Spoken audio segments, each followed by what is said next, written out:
तो आज है मेरे पास दो टाइप के नूडल्स। तो पहला जो है शेजवान इंस्टेंट नूडल्स और दूसरा है मंचूरियन इंस्टेंट नूडल्स। तो इन दो को आज हम कंपेयर करेंगे और देख कौन सा वाला नूडल्स जो है वो सबसे टेस्टी होगा। तो जल्दी से बनाते हैं हम। लेट्स। तो अभी हम जल्दी से इन दोनों को बनाएंगे और आप कमेंट सेक्शन में ज़रूर बताएं कि आपको कौन सी वाली नूडल जो है सबसे ज़्यादा पसंद है।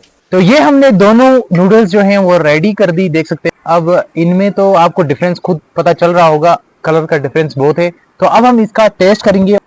ये स्पाइसी है, इसका टेस्ट जो है टेस्ट का ठीक है। अब करते हैं इस वाली को, मंचूरियन इंस्टेंट नूडल को। तो इस वाली को मैं रेटिंग दूंगा 6 आउट ऑफ 10 और इसको मैं रेटिंग देना चाहूंगा 9 आउट ऑफ 10। वीडियो में जो विनर है वो है मंचूरियन इंस्टेंट नूडल। वीडियो अच्छी लगी तो लाइक करें, कमेंट करें और सब्सक्राइब करें ताकि मैं ऐसी इंटरेस्टिंग वीडियो जो है वो आप तक सबसे पहले लाऊं।